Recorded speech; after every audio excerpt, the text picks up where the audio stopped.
Dans cette vidéo, je vais vous faire la correction de l'exercice 5.1. L'objectif de cet exercice, c'est de se servir des décompositions en produits de facteurs premiers pour rendre irréductibles des fractions.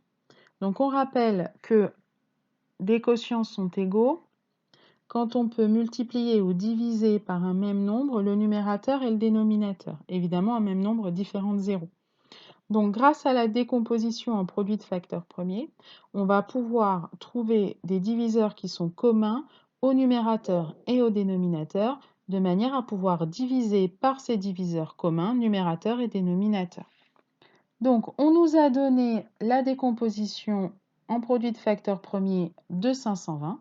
Alors, plutôt que d'écrire 2 au cube, pour que ce soit plus simple à simplifier, je vais écrire que c'est 2 fois 2 fois 2 fois 5 fois 13. Pour 590, c'est 2 fois 3 fois 5 fois 13. Ça veut donc dire que 2 est un diviseur commun à 520 et 390, donc je peux diviser 520 et 390 par 2. 5 est aussi un diviseur commun à 520 et 390, et 13 est aussi un diviseur à 520 et 390. Donc je peux diviser numérateur et dénominateur par ces nombres. Ça signifie donc que quand j'ai divisé par 2, par 5 et par 13, au numérateur, il me reste 2 fois 2, 4, et au dénominateur, il me reste 3. Donc 520 sur 390, c'est exactement égal à 4 tiers, et 4 et 3 n'ayant pas de diviseur commun, la fraction 4 tiers est irréductible. Pour les suivantes, on va se servir de la décomposition en faisant attention, par exemple, que 52, c'est 520 divisé par 10. Donc, on enlève un 2 fois 5. Ce qui va rester donc que c'est 2 fois 2 fois 13. Pour le 390, on garde la même décomposition. Donc, 2 fois 3 fois 5 fois 13.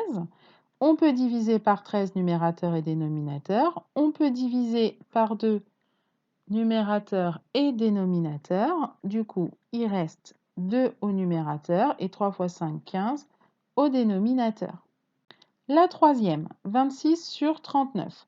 Alors 26, pas besoin de la décomposition au-dessus pour savoir que c'est 2 fois 13. Et 39, 3 fois 13. Autrement dit, 13 est un diviseur commun au numérateur et au dénominateur. Je divise 26 et 39 par 13. Et j'obtiens donc 2 tiers. Encore une fois, 2 et 3 n'ont pas de diviseur commun, donc c'est une fraction irréductible. Pour la dernière, 1040, c'est 2 fois 520. Donc, je peux écrire que c'est 2 fois la décomposition qui m'était donnée au début. 780, il se trouve que c'est aussi 2 fois 390. Donc, c'est 2 fois la décomposition qui m'est donnée au début.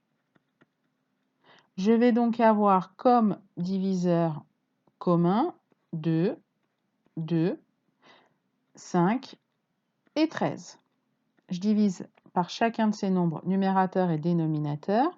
Il ne me reste plus qu'à multiplier les facteurs restants. 2 fois 2, 4 sur 3. Autrement dit, 4 tiers. On remarque, et c'est normal, que 1040 sur 780, c'est exactement égal à 520 sur 390, qui est égal à 4 tiers, puisqu'on avait multiplié par 2 numérateur et dénominateur. Donc, c'est logique qu'on retrouve la fraction irréductible 4 tiers.